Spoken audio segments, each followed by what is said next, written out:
Good afternoon, good evening, everybody. You're listening to the Making It Happen podcast, coming to you live on IntellectualRadio.com. This is where we build, lead, and develop. Again, you're listening to IntellectualRadio.com. Today, we're going to chop it up amongst ourselves. We won't have any guests today. It'll just be us. And we're going to talk about friendship, money, family, and we're going to get some sports in there. You were listening to, as we were coming in, the sounds of Derek Nash Jr., also known as D Nash, Chicago's GOAT. Is an up-and-coming hip-hop artist. We're going to get him on at some point and chop it up with him.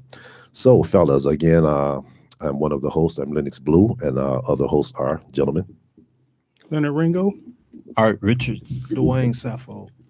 Gentlemen, we can start off talking about friendship. What's everybody's idea of friendship, and how do you relate to your friends? Me, man, I think friendships is crucial, and you need to basically be very, very strategic on how you call a person your friend. Me, I treat my friends how I want to be treated. Sometimes it don't come back that way, and you gotta cipher, is that a good friend or not? But a lot of people don't. A lot of people just don't operate like you do. You gotta keep that in mind when you judging your friends. I do have a circle of friends that I feel like in my circle, and a lot of them rotate and operate like I do. Right. N- Most of my friends that I have and that's in my circle, they're family men. Most of them married. Most of them take care of their kids. I mean, all of them take care of their kids. And one of my friends I call a friend, they take care of their kids, they take care of their family, they're working men, because that's the only people I keep around me. People that sharpens me or build me up or Right. can pull my coattail at any time. You know what I mean? And yeah, I mean, I really value my friends, and I thank God for the friends that I have. I don't know who they are out there, you know, who in my circle, I thank God for them for real. Really, I do. I agree. I think that in having friends, you have to center people around you that are don't have basically have similarities, but at the same time, y'all on the same pathway to what y'all believe in. Not only that, you have to have friends around you who's going to hold you accountable. Right. And if you don't have that, I don't know what type of friend that is, but I prefer to have people around me that's going to hold me accountable, vice versa. Like, I have friends that I've had in the past that it's like, I don't even know if it's really friends. It's like people that you're acquainted with, that you've had long relationships with. But at the same time, it's like you constantly give into that, relationship which you think is a friend, but it's really not, Yeah. you know. Yeah, just to elaborate, I agree with both of you guys. Friends to me is kind of a reflection of yourself, kind of what Art was saying. Uh, a friend is a person you can actually depend on mentally, spiritually. Not so much of a financial thing. I mean, we lift each other up when we can, if need be. But friends, the term is being used so loosely these days. Like Leonard was saying, a friend's supposed to hold you accountable. Right. You should be able to express yourself. A friend should be able to take constructive criticism, and just pretty much a reflection of you, how you move. Yeah, that's something like the 33% rule. It states that 33% of the people that you surround yourself with should be mentors, people who push you, who inspire you, people you can learn from. 33% of the people should be that you hang around with should be people that are on your level. And in the last 33% of the people should be people that you can inspire, that you can lead, that you can motivate, and that you can push. I know a lot of people have problems like letting go with people. It's like you might have known somebody for X amount of years, but you can't drag somebody to a better life. I mean, you can show them, you can help them, but if they don't want to get it and they're interrupting your progress of what you're trying to do, then you just have to let them go. And you can't, feel upset about that. You can't, feel, well, I've known this person for X amount of years and now, I've got to cut him off. But your mental health and your happiness, you can't allow another person to be a detriment to that, because there's people that I've been knowing for years. And at some point you just have to, let them go. I mean, you wish them well, you love them, but at some point you can no longer do for them. They have to do for themselves. And if they don't want it, they're not going to get it no matter how much you try to, to push. And it took me a while to learn that. Yeah, I had a similar situation like that this past year. I mean, a good close friend of mine, well, we were close back in like the 90s or something like that, and he got overcome with, substance abuse. And, and it, over the years, you still want to, you still talk to him and you hope that at some point they turn it around and get back to that place he was before, but it never happened. And I never seen the desire to go back to that. And, like Steve Harvey said, all your friends that come with you can't go with you. You know what I'm saying? I mean, Facts. and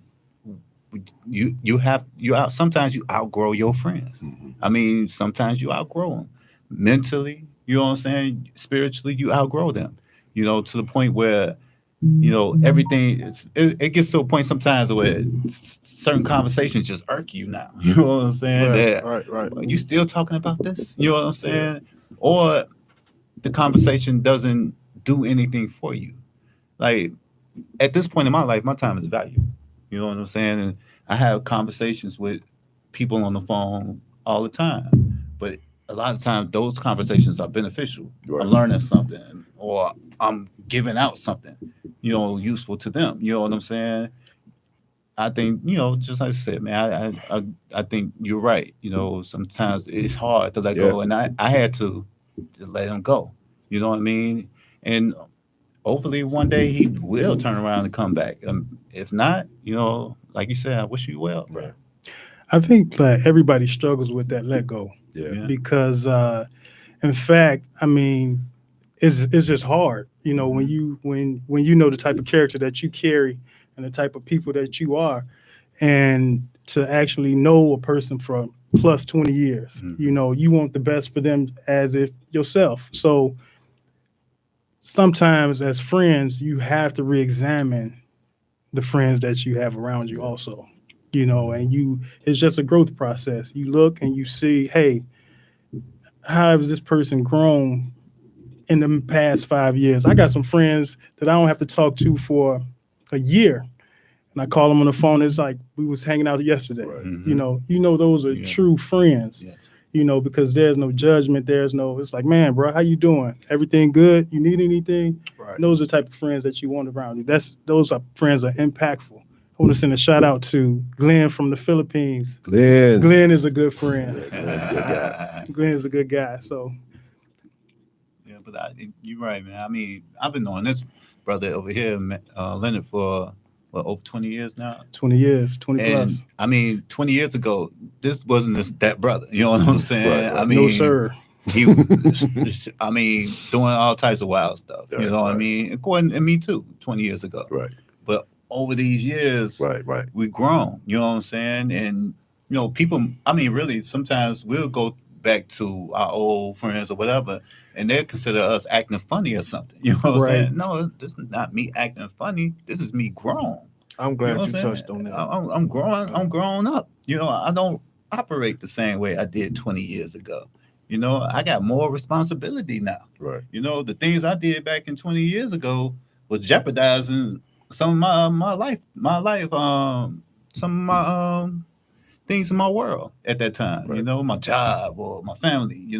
Now I take those things really serious. Because I notice or I understand people depending on me. Right. So I rotate differently. It's not me acting funny. Yeah. It's like when you come to a point when you created a family, like when you're younger, you do a bunch of knucklehead stuff. But when you get older, you grow, you evolve, you create a family, you create this atmosphere around you with friends and family. just like it's just different. And people think you different, but you're not different. You just You grown. just grown. You're just stuck in the same world. Right, right. We trying to grow. Life is about growing and elevating Yeah. Mhm. and surrounding yourself with the right people and you know friends and family and you know like I have old friends. They think I changed Right. just because I want to better myself. Well, if that means our friendship is in trouble, so be it. You was never my friend. A friend want to see their friend grow. A friend actually want to push his friend to Right. grow. You know what I mean? So that Right. friend, that That's what I friend, was. That's what I was going to say. I said, real friends pull you up. Yeah. Anything other than that, Just a waste of cut your time. losses, Yeah, man. cut your losses. We're going to open the phone lines up. Area code 708-223-8953. Again, that's 708-223-8953. Notice you guys touched on family a lot. All of you guys are family men, wives and children. I have children, but my wife passed away a few years ago. And what's your guys' take on family? What does family mean to you? Family for me is everything, man. I mean, the structure of family. I believe in family based on biblical principles. Right. You know, man under God, wife under man, then family. You know, and with that being said, I stick by those guidelines. You know, and try to build my family up and be the best version of a father. You know, husband. You know, um, I ain't gonna say disciplinary, but it is disciplinary, you know, and just try to be what God is for us, you know. And for me, family is a family structure. I mean, through thick and thin, your family should have your back, and you should show the support for your family and anything that happens, you know. When you don't have no foundation, you kind of just lost, you know. You're just out there. You always know that, you know. I'm gonna touch on my family structure. I didn't come from I've seen family structure through, you know, my grandparents, you know, and so just being in that family structure kind of shaped my mind on what I want my family to look Right. like, you know, and so with that, it's like, okay, you look at the dynamics of other people's family, you're like, wow, you know, you really have a blessing when you construct your family to, you know, be your family, you know. Yeah, me, I think it's the foundation of civilization, man. Civilization, you know, with a good structured family, you know, if you got a bunch of that, uh, you know, in a town or a city, you know, you can thrive off that. You know, that's I think that the breakdown or the family is a root cause of what's going on in our society right now Right. because it's so broken down now. Not taken serious, you know. I mean, I take pride in just being there for my family. You know, I think that's the most important thing that you can do as a man is, you know, provide the best for your family and try to build a strong and structured family.